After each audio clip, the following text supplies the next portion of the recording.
Good morning विद्यार्थियों, समाधान classes के यूट्यूब चैनल पर आपका हार्दिक स्वागत है। आज अपन राजस्थान के करंट अफेयर्स की डेली डोज की जो भी क्लासें लगती हैं उसमें बात करेंगे 20 और 21 जनवरी 2025 के बारे में।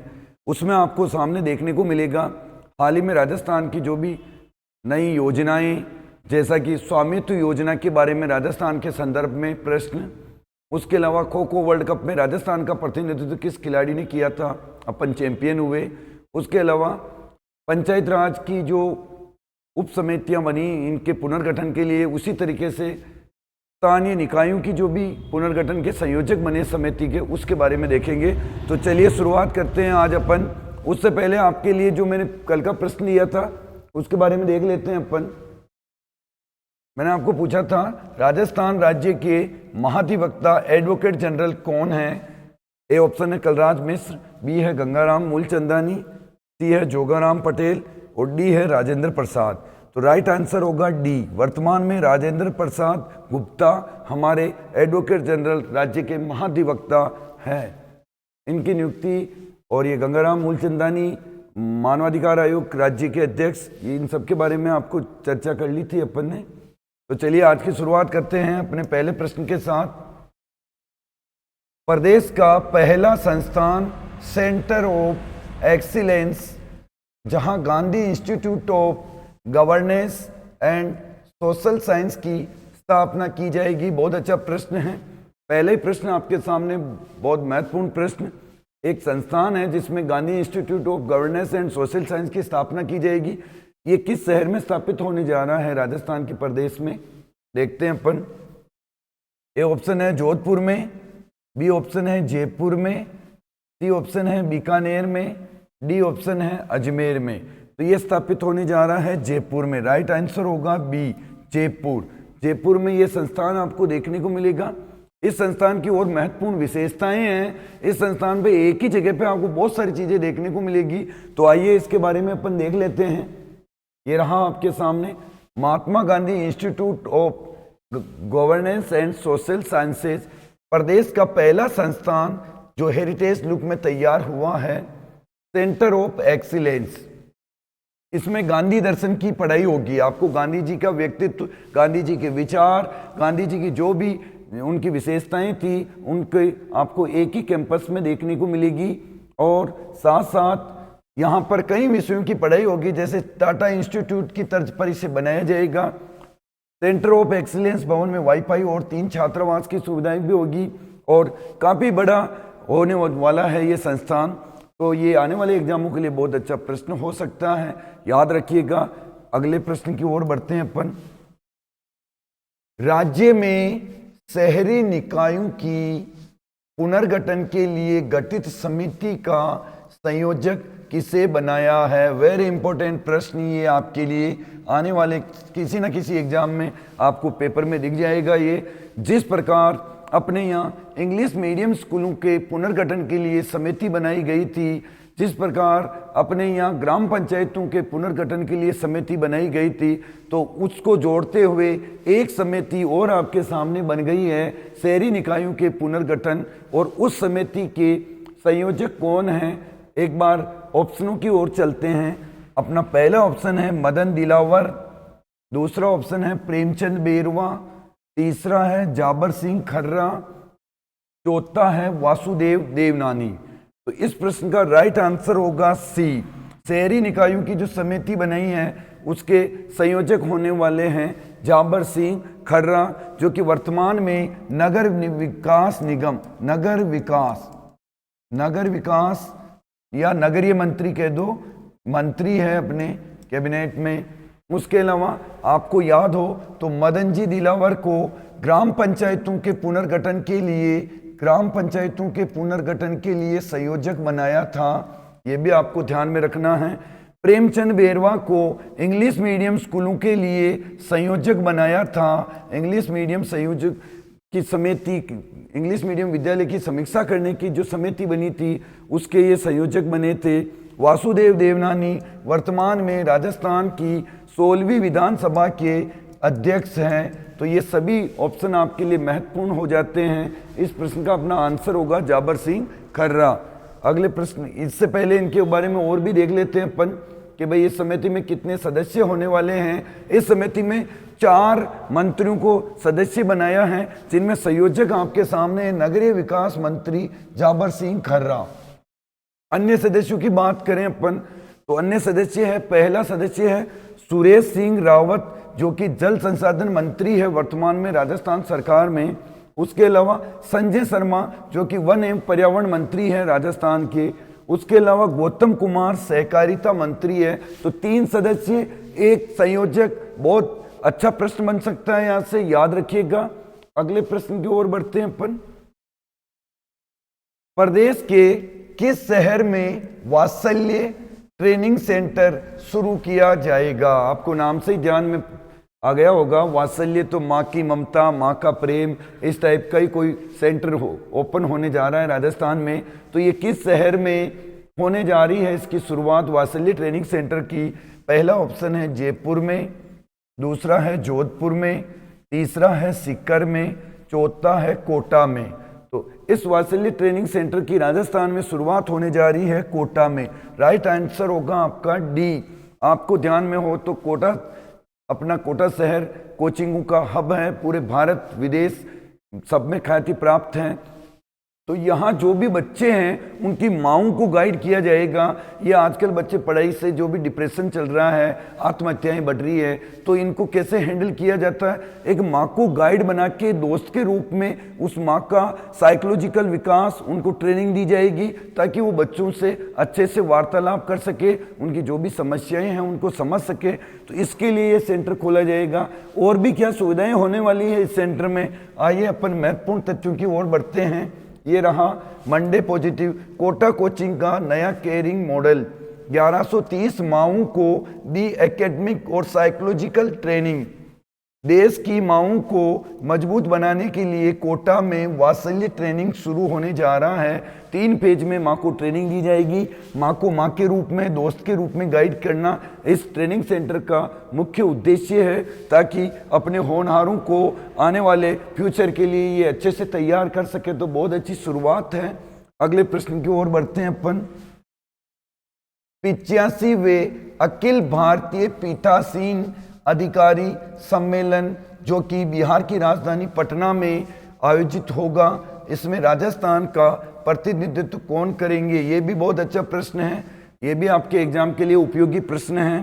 पीठासीन अधिकारियों की बैठक होने जा रही है 85वीं पटना बिहार में। तो अपने राजस्थान से कौन इसका प्रतिनिधित्व करने जा रहा है? ए ऑप्शन है भजन लाल जी शर्मा, बी है वासुदेव देवनानी, सी है प्रेमचंद बेरवा और डी है दिया कुमारी।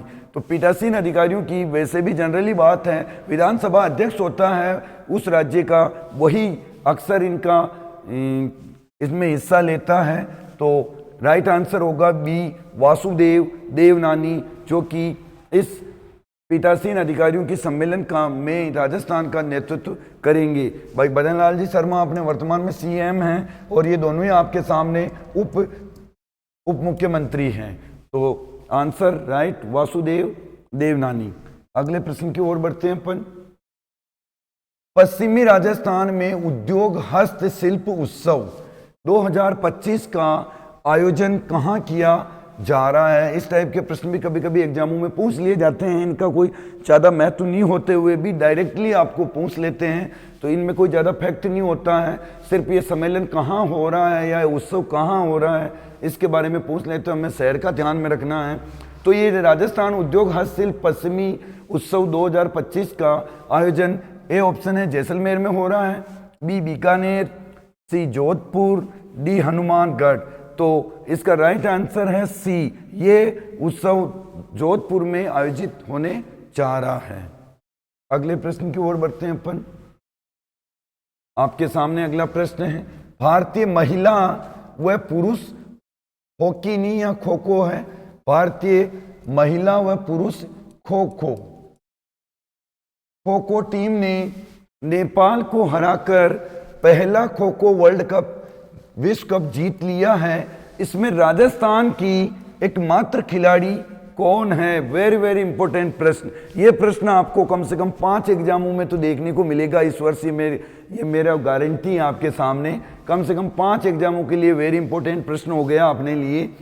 तो ये ऐसी कौन है खिलाड़ी? और भारत ने पहली बार खो खो का वर्ल्ड कप हुआ और आयोजन करता भारत ही था, नई दिल्ली में चला और पुरुष और महिला दोनों ही टीमों ने विश्व विजेता बनकर इतिहास रच दिया है। दोनों ही टीमों ने नेपाल को हराकर विश्व विजेता चुने गए हम। उनमें राजस्थान की एक मात्र खिलाड़ी है जो इस चैंपियनशिप का हिस्सा रही। ए ऑप्शन देखते हैं अपन, जिज्ञासा वैष्णव, बी है भावना जाट, सी है फिरदौस और डी है निर्मला भाटी। तो राइट आंसर होगा D, Nirmala Bhati. Very very important प्रश्न।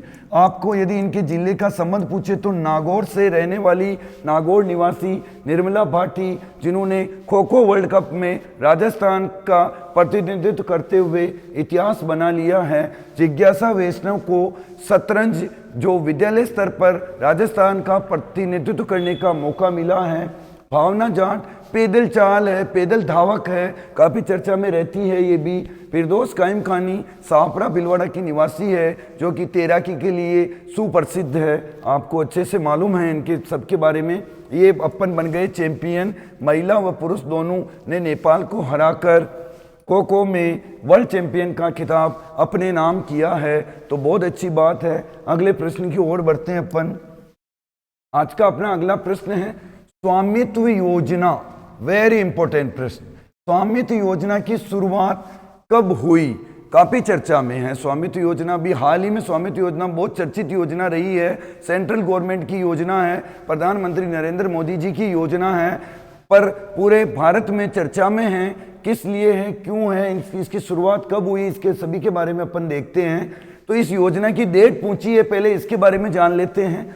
इस योजना की शुरुआत क्या 26 जनवरी 2024 को हुई थी, क्या 16 नवंबर 2024 को हुई, या 2 अक्टूबर 2024 को हुई, या 24 अप्रैल 2020 को हुई? तो स्वामित्व योजना की शुरुआत, राइट आंसर डी, 24 अप्रैल 2020 से इस योजना की शुरुआत हुई। क्योंकि 24 अप्रैल को अपन पंचायत राज दिवस भी मनाते हैं, तो इस दिवस के मौके पर इस योजना की शुरुआत हुई। इस योजना का मुख्य उद्देश्य क्या है? राजस्थान इस योजना में अभी कहाँ पे है, कौन सा चरण चल रहा है, कितने क्या है, आइए इसके बारे में अपन जान लेते हैं एक बार। ये रहा आपके सामने महत्वपूर्ण तथ्यों में। इस योजना का प्रारंभ 24 अप्रैल 2020 से, डेट इसकी पूछ सकते हैं आपको। कोई भी चर्चित योजना होती है, चाहे राज्य सरकार हो चाहे केंद्र सरकार की, यदि सभी राज्यों को उसका फायदा मिल रहा है तो इस योजना की शुरुआत की तिथि का एक प्रश्न आपको लगभग करंट अफेयर्स में पूछा जाता है। तो याद रखिएगा 24 अप्रैल 2020। इसका उद्देश्य भी पूछ लें आपको तो गाँव में रहने वाले लोगों को उनकी संपत्तियों का कानूनी अधिकार दिलाना तथा संपत्ति से जुड़े विवादों में कमी लाना और जमीनों का स्टिक रिकॉर्ड रखना, ये इसका प्रमुख उद्देश्य है। आए दिन गाँवों में जमीन जायदाद को लेकर विवाद खड़े होते हैं किसी न किसी बात को लेकर, तो उन सभी का रिकॉर्ड रखना और इनका कंप्यूटराइज रिकॉर्ड और जिसकी वास्तविक संपत्ति है उसी को दिलाना, ऐसी सब बातों को इसमें मुख्य उद्देश्यों में शामिल किया है। राजस्थान के संदर्भ में बात करें अपन तो हाल ही में राजस्थान में स्वामित्व योजना के तहत 35,955 गाँवों में ड्रोन द्वारा सर्वेक्षण किया गया। साथ ही प्रदेश में लगभग 1.5 लाख 1.50 हजार लाभार्थियों को स्वामित्व कार्ड एवं पट्टे वितरित किए। इस योजना के तहत प्रधानमंत्री जी नरेंद्र मोदी जी द्वारा स्वामित्व कार्ड दिए गए ताकि वास्तविक जमीन से संबंधित व्यक्ति को मालूम हो कि भाई मेरी ये संपत्ति है और उससे संबंधित सारे रिकॉर्ड एक ही कार्ड में शामिल हो, जैसे आधार कार्ड और जन आधार कार्ड है उसी तरीके से। तो ऐसे कार्ड वितरित किए। तो राजस्थान में पहले चरण में 1,500 किसानों को स्वामित्व कार्ड दिए। और इस समारोह में आपको ध्यान में हो तो बदन लाल जी शर्मा द्वारा लाइव जुड़े थे, प्रधानमंत्री जी जुड़े हुए। उस समय श्री गंगानगर की एक रचना नाम की किसान है, उससे इन्होंने बात भी की थी। तो इसकी डेट और कुल कितने कार्ड दिए पहले चरण में, ये दोनों ही बातें अपने लिए बहुत महत्वपूर्ण हैं, दोनों को ही आपको ध्यान में रखनी है। आगे चलते हैं अपन। अगला प्रश्न है आपके लिए, अधिक से अधिक जुड़िएगा, आंसर दीजिएगा कमेंट बॉक्स में। जो भी आपका आंसर है आप रोज दिया करें। वर्तमान में राजस्थान हाई कोर्ट के मुख्य न्यायाधीश कौन हैं? वर्तमान में राजस्थान हाई कोर्ट के मुख्य न्यायाधीश कौन हैं? ए ऑप्शन है जस्टिस संजीव खन्ना, बी है मनिंद्र मोहन श्रीवास्तव, सी है हीरालाल जे कानिया, डी है डी वाई चंद्रचूड़। जो भी आपका आंसर है आप अधिक से अधिक कमेंट बॉक्स में दीजिए।